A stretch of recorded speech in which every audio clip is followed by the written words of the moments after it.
형님들 이제 5월 1일은 노동절이다. 2026년부터 근로자의 날 명칭이 노동절로 바뀌고 법정 공휴일로 확정이 되었다. 오늘은 노동절의 역사, 근로자의 날에서 노동절로 바뀌게 된 배경과 논란까지 빠르게 알아보자. 노동절의 역사. 시작은 1886년 미국 노동자들이 하루 8시간만 일하자 요구를 하고 5월 1일부터 전국 총파업이 시작. 5월 4일 미국 시카고 헤이마켓 광장에서 열렸던 노동자 항의 집회에 누군가 폭탄을 투척했고 경찰이 발포를 하면서 사상자가 발생하게 되었다. 이 사건이 노동운동의 상징적인 사건이 되면서 미국 노동조합연맹은 1886년 5월 1일부터 8시간 근로를 요구하는 결의문을 채택하였고, 이를 계기로 1889년 프랑스 파리에서 사회주의 노동당 대표단이 회의를 거쳐 5월 1일을 국제노동자의 날로 정하였다. 즉, 국제노동절은 국가나 유엔 같은 국제기구에서 만든 게 아닌 전 세계 사회주의 노동운동 단체들이 모여서 만든 날이다. 그래서 출발은 노동운동, 사회주의 색채가 강했다. 하지만 시간 지나면서 8시간 근무, 휴식, 임금 등이 전 세계 보편 가치가 되면서 정치 이념과 분리, 몇몇 나라 빼고는 대다수의 국가에서 사용하는 노동기념일로 자리 잡았다. 미국은 국제노동절과는 별개로 9월 첫 번째 주 월요일을 레버데이로 공휴일을 따로 지정하고 있다. 이유인즉 5월 1일의 국제노동절이 사회주의 단체에 의해 탄생 노동운동의 색채가 강하기에 그 날을 피해 9월을 선택한 것이다. 대한민국은 1923년 서울에서 첫 노동절 기념 행사가 열렸고 1945년 광복 이후에도 세계적인 관례에 따라 5월 1일을 노동절로 부르며 기념 행사를 치렀다. 1958년부터 이승만 정부 당시 우익 계열인 대한노총의 결성일인 3월 10일을 노동절로 정해 행사를 열기 시작했다. 1963년 박정희 정부 때는 근로자의 날 제정에 관한 법률을 제정하면서 이름마저 노동절에서 근로자의 날로 바꾸었다. 그렇다면 이승만, 박정희 정부 때는 왜 국제노동절의 날을 피해 다른 날로 기념하거나 명칭을 변경하였을까? 이승만은 강력한 반공주의자로 5월 1일 국제노동절이 공산주의 세력의 선전 도구로서 전략이라 판단했다. 사회주의 체제나 색이 조금이라도 묻어있는 걸 이 땅에 들어오지 못하게 하려고 주의를 했던 것이다. 북한의 침략 이후 우리 민족의 독립운동 단체들이 이념적으로 분열되어 있었고, 새로운 주체가 형성되지 못하는 상황에서 또다시 공산국가의 나라를 빼앗길 수 있다고 생각했다. 소련의 영향력을 인정하고 소련의 공산화 전략에 빠져들지 않기 위해서였던 것이다. 실제로 침략 실패 원인을 미국과 손을 잡은 이승만 대통령 때문이라 생각하여 북한이 제일 싫어하고 부정하는 대통령이기도 하다. 박정희도 마찬가지다. 노동운동의 정치적 성격을 지우려는 의도가 담겨 있었다.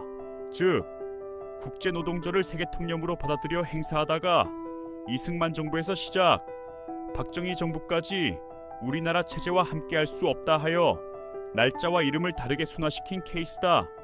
그러나 노동계는 끊임없이 5월 2일 노동절로의 환원을 요구했고, 문민정부 시절인 1994년에 이르러서 국제노동절의 기준에 맞춰 5월 1일로 날짜를 변경하였고, 명칭은 여전히 근로자의 날을 유지했는데 2025년 관련 법률이 개정되면서 근로자의 날 명칭이 62년 만에 노동절로 공식 환원되었다. 논란들. 첫 번째, 근로라는 단어는 일제강점기 때 쓰였던 단어다. 두 번째, 노비가 양반이나 사대부를 위해 일한다는 개념으로 쓰인 단어다. 세 번째, 전 세계적으로 다 노동절이라고 하니 우리나라도 노동절이라 해야 한다. 네 번째, 원래 명칭인 노동절 되찾은 것이다. 일단 사실 확인을 하고 가자. 첫 번째, 전 세계적으로 다 노동절이라고 한다. 전 세계 나라들의 언어를 한국어로 직역하면 노동일 근로가 섞인 개념인데, 한국어로 쓰면 무조건 노동이다라고 단정하는 것은 단순화된 해석이다. 실제로 메이데이는 5월 1일이라는 날짜 이름이고 정확한 명칭은 인터내셔널 워커스 데이다. 오히려 공식 명칭을 번역해보면 워커는 우리나라 단어로 근로자에 가깝다. 즉, 국제노동자의 날이 시행된 배경을 보았을 때 근로자보다는 노동자라는 표현이 취지에 가까울 뿐 꼭 노동절이라고 써야 정답이 아니라는 것이다.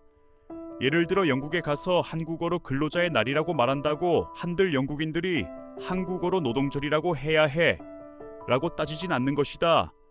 노동절이란 표현도 근로자의 날이란 표현도 그들에게는 크게 의미가 없기 때문이다. 근데 유독 우리나라에서 근로대 노동으로 예민하게 반응하는 이유는 왜일까? 일제강점기 때 노역, 부역, 징용 같은 표현이 실제로 강제노동과 연결되어 노동이라는 단어 자체가 고된 일, 착취, 강제성 이미지와 일부 겹치고 분단 국가인 북한이 노동이라는 단어를 국가 정체성으로 사용하고 있기 때문이다. 두 번째, 근로가 일제강점기 단어. 실제로 조선 왕조실록에서 근로라는 단어를 검색해보면 총 615회 쓰였다. 더 거슬러 올라가 삼국유사와 삼국사기에서도 쓰였다. 반면 노동이라는 단어 자체는 354번 쓰였다. 수백 년 전 사람들도 노동보다 근로를 더 익숙하게 사용한 셈이다. 세 번째, 양반이나 사대부를 위해서 쓰였다. 이것도 사실이 아니다. 당시 사회는 위계 구조였고 기록 역시 지배층의 시선에서 남겨졌다. 그렇기에 근로라는 표현도 자연스럽게 윗사람을 위해 성실하게 일하는 문맥에서 많이 등장할 수밖에 없다. 그래서 이것이 곧 근로라는 단어 자체가 그런 의미다 라고 단정할 수는 없다.